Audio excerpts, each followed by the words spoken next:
Je suis depuis quelques années impliquée dans les mouvements de l'antiracisme au Québec. Puis bien que j'ai toujours eu à cœur le bien des animaux, je m'étais jamais réellement imaginé m'investir dans cette cause-là précisément. Puis ça, c'est pour différentes raisons. La première étant que les questions de racisme occupent déjà énormément d'espace. Quand on est impliqué dans cette lutte-là, c'est du 7 jours sur 7. Puis ça gruge beaucoup d'énergie, c'est pas facile pour le moral. Ensuite, parce que les milieux qui luttent pour les droits des animaux m'ont déjà paru comme étant des milieux qui sont par et pour les personnes blanches. J'étais pas à l'abri de ce préjugé-là. Pas parce qu'il y a que les personnes blanches qui s'intéressent au bien-être des animaux, mais parce que des fois, les mouvements, les milieux, involontairement se configurent d'une certaine manière à recréer de l'exclusion ou tout simplement à ne pas être très accueillant pour certains types de personnes. Et pour faire un parallèle, ce fut longtemps le cas aussi, par exemple, de milieux féministes au Québec, où dans certains cas, la réalité des femmes était beaucoup réfléchie à travers le regard des femmes et des féministes blanches. Et c'est l'impression que j'avais aussi en regardant les milieux véganes. Et plus précisément, les milieux véganes québécois. Mais de l'autre côté, quand mon intérêt devenait de plus en plus grand pour la cause animale, je vivais aussi beaucoup de déception dans les milieux de l'antiracisme, où cette question du bien-être des animaux est souvent secondarisée ou traitée comme un sujet complètement à part, ou pire, perçu comme un truc qui concerne seulement les bourgeois blancs. Sauf qu'aujourd'hui, le souhait que j'ai de vivre dans une société où les animaux ne sont pas exploités est un souhait qui ne cesse de gagner en importance. Puis la situation est de plus en plus urgente, je vous apprends rien. Et j'ai décidé que j'allais pas laisser les préjugés de part et d'autre m'empêcher de m'impliquer pour cette cause-là. Évidemment, sans en délaisser une autre. Pour réfléchir à la question du racisme conjointement avec la cause animale, c'est pas une réflexion qui est facile. Et j'ai encore à ce jour un petit peu de difficulté des fois à l'articuler, mais j'espère quand même pouvoir apporter quelques éléments de réflexion avec une approche qu'on a moins l'habitude d'entendre dans les milieux véganes québécois.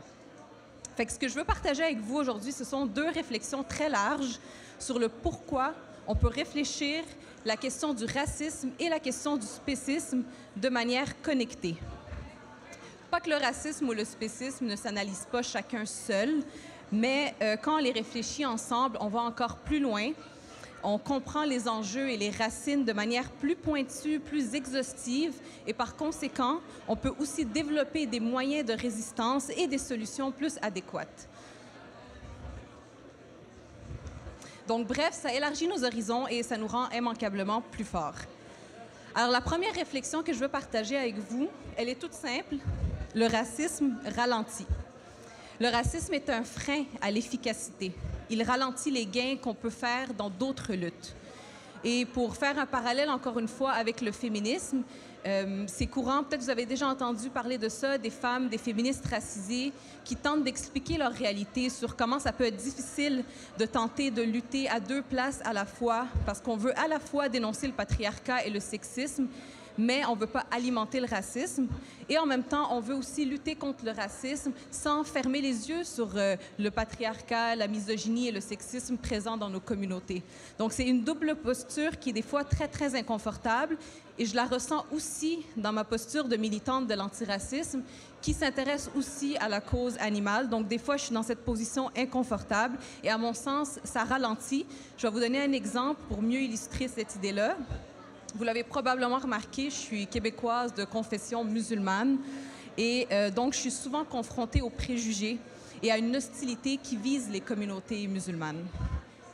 Cette hostilité-là va ressortir de manière plus ou moins intense selon les contextes sociaux dans lesquels on se trouve. Pour vous donner un exemple, à chaque année, il y a une fête culturelle musulmane qui s'appelle le Eid, communément appelée la fête du mouton.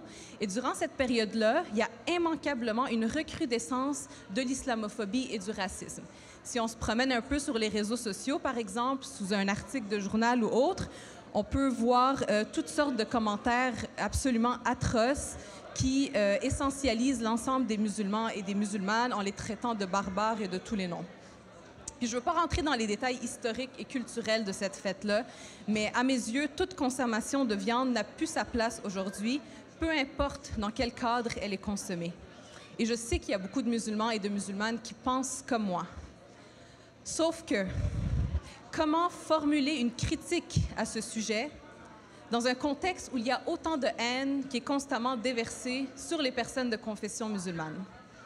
Comment formuler une critique et proposer des changements sans alimenter l'islamophobie ambiante? La vérité, c'est qu'étant à cheval entre ces différents milieux, la végane musulmane que je suis se sent souvent les mains liées. Je veux critiquer, dénoncer des choses, mais je ne veux pas en empirer d'autres. Et ça, pour moi, c'est un irritant, un obstacle qui n'est pas nécessaire. Il faut absolument s'en débarrasser parce que ça nous ralentit. Et donc, un mouvement vegan qui prend en compte ces obstacles auxquels sont confrontés les véganes racisés est un mouvement qui se rend service à lui-même, en plus d'être cohérent avec ses principes d'égalité entre tous les êtres vivants. Donc, lutter contre le racisme qui existe dans la société et le racisme qui existe aussi dans les milieux véganes, c'est permettre aux véganes qui vivent le racisme de s'investir davantage pour la cause animale sans craindre les répercussions puis sans crainte de renforcer un autre problème. Ma deuxième réflexion concerne, celle-là est un petit peu plus compliquée, j'espère pouvoir l'articuler comme il faut. Elle concerne l'imbrication historique et actuelle qui existe entre le racisme et le statut d'infériorité qu'on accorde aux animaux.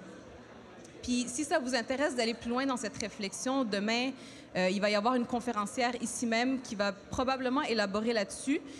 Donc, c'est l'auteur Syl Ko qui a rédigé l'ouvrage Afroïsme, qui aborde très bien cette question-là, puis elle fait les parallèles entre le racisme et le spécisme. Mais pour le dire rapidement, je vais essayer de vulgariser l'idée un peu. Donc, vous le savez déjà, certaines insultes courantes dans la société vont utiliser des noms d'animaux. Surtout quand on veut insulter les femmes, par exemple, les rabaisser, on va les traiter de chiennes, de vaches, de bitch. Donc, dès qu'on veut donner un caractère désagréable ou dérangeant, irritant à quelqu'un, on l'affuble d'un nom d'animal. C'est des insultes courantes, vous le savez. Puis récemment aussi, je peux vous donner un exemple concret également. Récemment, il y avait un mouvement pour les agressions, pour dénoncer les agressions et le harcèlement sexuel sur les réseaux sociaux. Puis il y avait le hashtag « Moi aussi », MeToo, qui était utilisé, où les femmes partageaient en fait les expériences d'harcèlement et d'agression qu'elles ont subies. En France, le hashtag était « Balance ton porc ». Donc encore une fois, quand on veut donner une caractéristique répugnante à un être humain, on va le traiter de porc ou d'autres animaux que dans l'imaginaire populaire est un animal sale et dégueulasse. Donc, c'est quelque chose de plutôt courant dans la société et le racisme en fait pas exception. Le langage raciste utilise la même technique également pour rabaisser les personnes racisées. Donc, on veut enlever de la valeur, de la dignité à ces personnes-là. On va essayer de les approcher le plus possible du statut de l'animal. Parce que dans nos sociétés, encore une fois, vous le savez, on a érigé un système dans lequel les animaux ont moins de valeur. Alors, quand on compare les groupes racisés à des animaux, on les humilie, on les rabaisse. Et c'est une manière de dire, en fait, qu'ils ne sont pas notre égal. Puis, encore une fois, un exemple, pour être plus concrète, si on prend les réseaux sociaux, encore une fois, promenez-vous un peu sous les articles de journaux qui abordent quelque chose relié à l'islam ou un événement quelconque dans certains pays. Et immanquablement, vous allez voir des commentaires qui disent « faut les exterminer, ces coquerelles » ou bien « ils nous envahissent comme des cafards » ou bien « ces sales rats, ils sont juste là pour causer du trouble ». Immanquablement, la comparaison avec les rongeurs et les insectes va revenir. Et ces comparaisons-là ne sont pas banales parce que, encore une fois, elles visent à décrire ces musulmans-là ou ces Arabes comme étant repoussants, répugnants. Et c'est une manière de dire, en fait, qu'ils ne sont pas comme nous. Et quand on les décrit comme étant des insectes ou des rongeurs, ça devient moins pire de dire qu'il faut les exterminer, n'est-ce pas?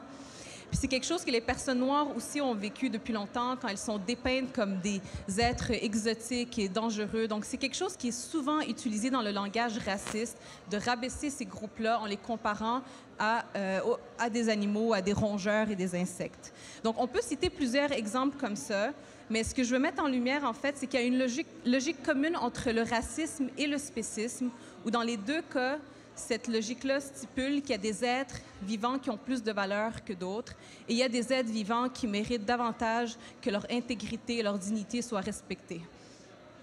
Et dans l'ouvrage intitulé « Afroïsme » que j'ai mentionné plus tôt, les auteurs mettent en lumière cette idée-là, puis elles vont plus loin. Elles disent que le racisme, le sexisme et les autres oppressions qu'on pourrait nommer, il y en a toutes sortes, elles sont rendues possibles pas seulement à cause de la race ou du sexe, mais à cause de l'idée d'espèce. Parce qu'on a décidé que certaines espèces avaient moins de valeur, alors ça nous ouvre la porte à avoir des comportements et des propos racistes.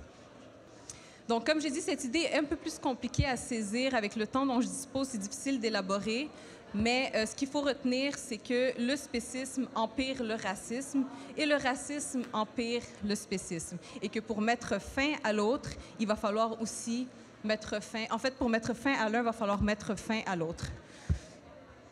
Donc, bref, je vais conclure. Des exemples comme ça sur la connexion qu'on peut faire entre l'antiracisme et la cause animale sont nombreux.